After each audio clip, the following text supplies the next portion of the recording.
Hi guys, welcome to the next ed puzzle for our class. So today we're going to be kind of bridging the gap between our last few lessons on, the Bill of Rights, the Federalists, Anti-Federalists, right? And we were learning a bit about the creation of the Constitution. So we're actually going to jump to 1860, right as the United States is basically entering the deadliest war we've ever been involved in, and that is called the Civil War. But there's a lot of very important stuff that happened between 1790 and 1860. So this is going to be a brief overview of some of those things, right? So first of all, it's best to get an idea of, where the United States was in 1790. So for instance, the very first census, so the census is a survey of the population, and it happens every 10 years, right?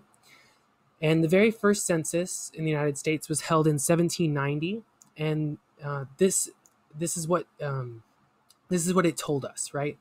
It told us that we had almost 4 million people living across 13 different states.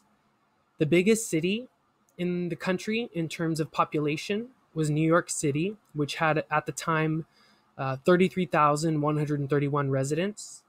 Today, just so you know, for reference, the city of New York has about 8.4 million people and is still the largest city in the United States in terms of population. But in 1790, as you can see, it already was the biggest city with 33,000 residents. In 1790 in the United States, you also had an average of one person per 4.5 square miles, right? So the United States was so big that even with a population of nearly 4 million, there was a lot of space, right? Clearly. So let's jump ahead to 1860. What was life in the United States like in 1860? Well, by the time of 1860, you had a total population of over 31 million people across 33 states. So that's an increase of 20 states, right? From 13 to 33. And New York City was still the most populated city with 813,669 residents. So that's a major increase. But three western cities, St. Louis, Missouri, and it's on the Mississippi River, as well as Cincinnati, which is in Ohio, and Chicago, which is in Illinois. Those three western cities, they had entered the top 10 for population at this time. So this tells us that the population of the United States was gradually moving westward, right?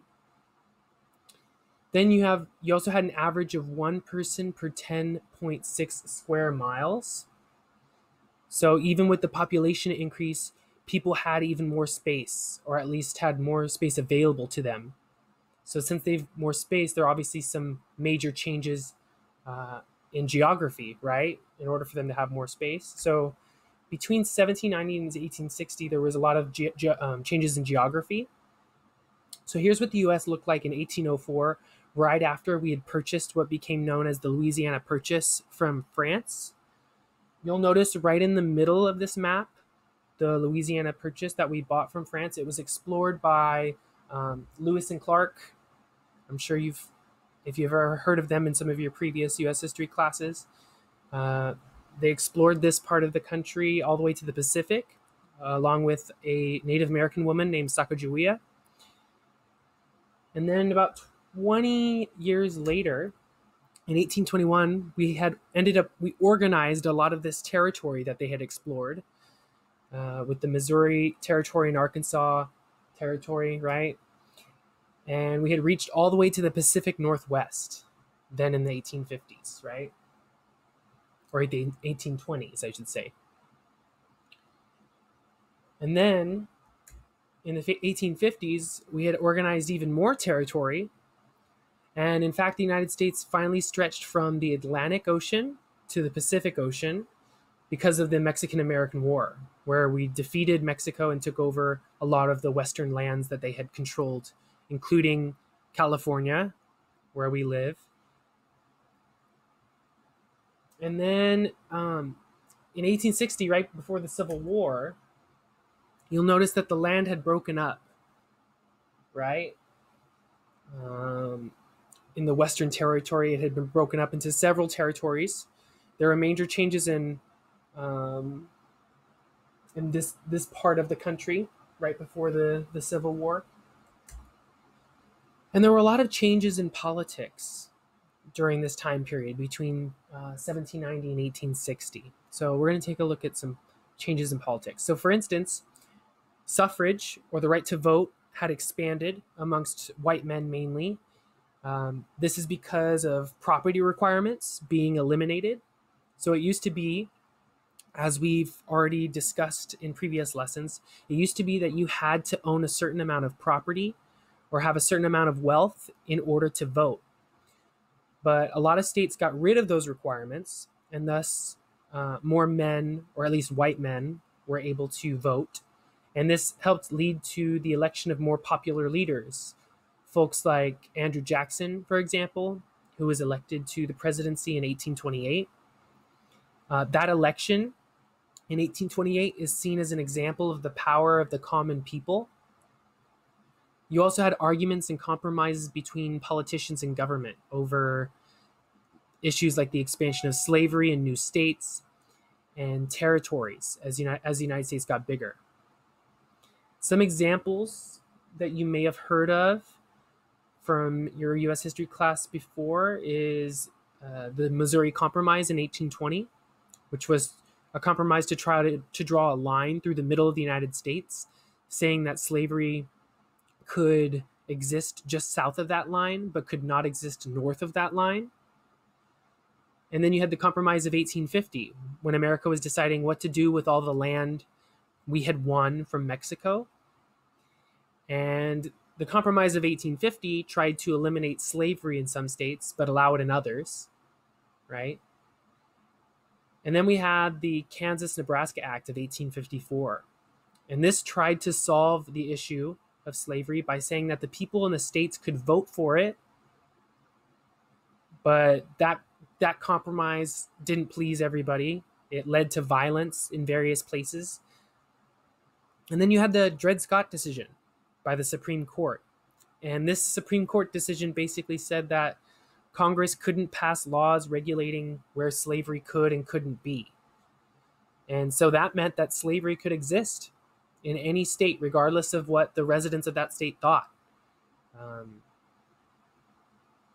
And, we had all these attempts to try and deal with slavery, to end it or limit it, and none of them seemed to work. Compromises did not work in any of these situations. They really, as we know, it just delayed the Civil War until the 1860s. But because of these arguments about slavery, you have the emergence of a powerful political party. It's called the Republican Party, and it still exists today, although it's drastically different from what it used to be. But the Republican Party emerged during this time, and their main issue was that they wanted to limit the expansion of slavery. And so these arguments over slavery also fed into arguments over the power of the national government versus state governments. Who should have more power, the national government or the state government? One example of this was the nullification crisis in 1828 when Andrew Jackson was president. There were arguments over whether states had to pay taxes that the federal government passed that they thought were hurting their economy.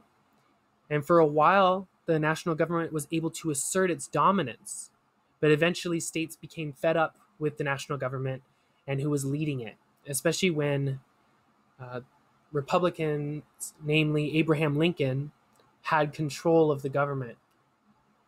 And, the expansion of slavery, debates over tariffs, all these issues, they helped to fuel these arguments between the national government and state governments.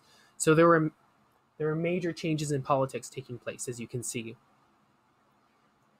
And there were also major changes in the economy. When the United States began, a lot of people had to grow their own crops. They were mainly farmers, people who lived in out in the country, they had to grow their own food. And people who lived in the cities, they had some trades, but you generally have people were still mainly growing their own crops who are, and people are still like buying their food from farmers at that time.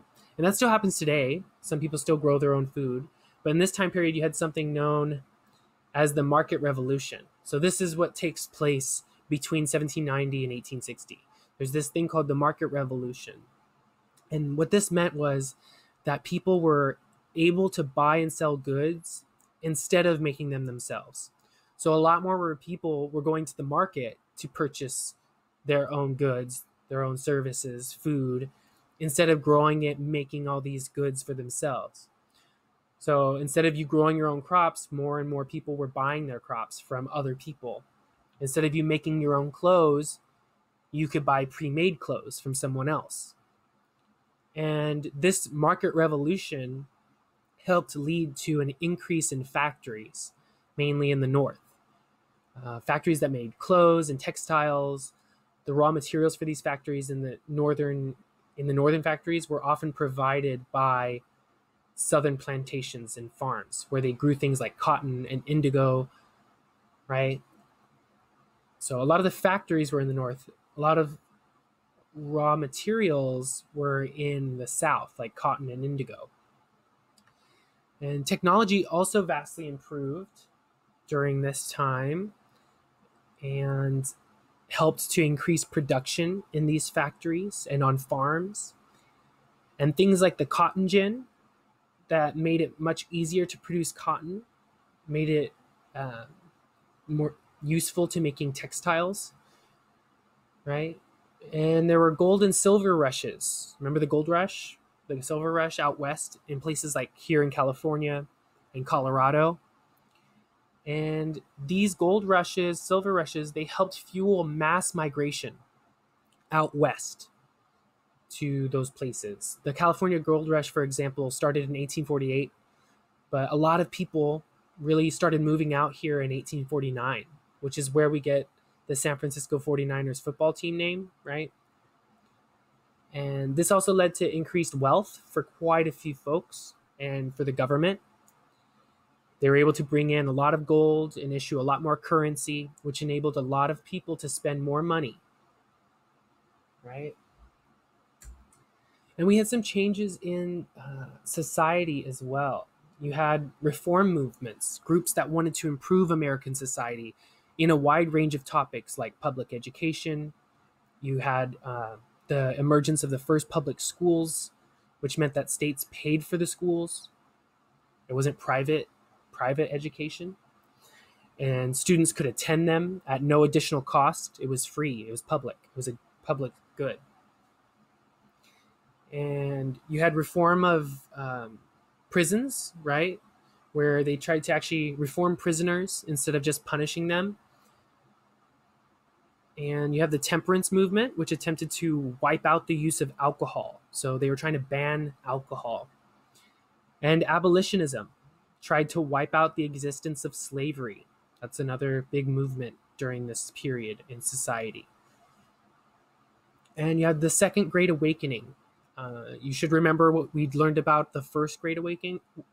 So the Second Great Awakening, it really pushed a lot of these causes. It was linked to a lot of these other movements that we've been talking about, to where there were more people involved in religious movements. You had a push for women's rights as well, and a push for women's empowerment at home, in government, the right to vote, and to be able to seek jobs, as well as women. They played leading roles in all of these movements, the temperance movement, abolitionism, right? And they became school teachers, right? And there's actually a famous woman named Dorothy Dix, and she worked to improve prisons. And other women, they were leaders in temperance, and they put an ending to slavery, and they became religious leaders as well. So you're going to see over this time period between 1790 and 1860, you see women, they take on a new role in American society during this time. And you also saw the growth of the middle class in many cities. This meant that you had people who are lawyers and doctors, for example, people who weren't extremely wealthy. They had to work day to day to make a living, but they weren't scraping by. They were living comfortably. That's the middle class. And you also saw some big increases in immigration. So the Irish is a group, a big group. It came over in large numbers. A lot of Western Europeans began to migrate to the United States and populate cities like New York. Germans was another group of people that came over during this time period. They migrated in large numbers and moved out west to places like Wisconsin and Texas as well, and even in California. And in California as well, you saw a lot of Asians, Chinese in particular, who came from Asia. They came from China, settled in California in hopes of making it rich and finding gold. But when they didn't find gold, they stayed and they started working there in other jobs. And they actually played a big role in the railroad, the construction of the railroad. And there were major changes in. Oh, here's actually an image of a symbol of abolitionism, right? And it says, "Am I not a man and a brother?" And this is a famous symbol uh, advocating for the abolition, the elimination of slavery in the United States. And so there were also some changes in technology and transportation during this time period with with this growth of population and the change in the economy and the railroads. You'll see they slowly expanded, as you can see on this map. They weren't all over the country just yet, but you could see that they had expanded pretty well in the eastern part of the country, and eventually, slowly, it will make its way westward to where the entire United States is connected through the railroad system. So yes, the railroad slowly expanded, making it easier for people to cross to get from the East Coast and to the Midwest, and then eventually make their way to the West Coast. And this also made it easier for farmers to ship goods for businesses, to ship goods and people, right? To simply travel outside their own states. And there was also an expansion of canals, people traveling on rivers more easily, people building roads to ship goods and ship people. And there were also more trails being carved out west so that people could take wagon trains and move their whole families or move by themselves through the western United States, across the Rocky Mountains and into California and the Pacific Northwest, in places like Oregon and Washington state. And people were able to travel faster by ship during this time. Steam powered ships were created, and they didn't depend on wind to carry them, unlike previous boats and ships. So they were able to get from the East Coast of the United States and get to the West Coast by sea much more quickly, sometimes faster than they could have if they went by land, for example. And you also had the telegraph. It allowed for a quick exchange of messages. People could tap out a message from one coast to the other coast, even at some point, the United States to Europe. You could send telegraphs by using this new invention. It came before the telephone. And although there were some major issues at first, and it was a new technology, you'll see that it spread pretty quickly and allowed for quick communication to spread much more quickly. And there were some major issues during this time period that we need to discuss. And these issues divided many Americans. First and foremost was slavery. What states were going to allow slavery? Should it continue? There were people arguing for slavery to continue, that it was actually, they claimed it was better for slaves to be enslaved than for them to be free. And you had other folks like William Lloyd Garrison and Frederick Douglass who were arguing that no slavery, slavery should not exist. It needed to end. There was no justification for it whatsoever. And then another big issue was immigration. You had millions of immigrants coming to the United States, and there were a lot of worries that they were going to be anti-American, that they thought that they were going to bring anti-democratic ideas that would lead to the downfall of American democracy. Another big issue was there were major conflicts with Native Americans during this time. As more and more Americans began moving further west, they were running into land that Native Americans had occupied and used for hundreds and thousands of years. And so, of course, there was conflict, cultural conflict over land, and that's going to continue well into the late 1800s and even into the 1900s, which we'll talk more about.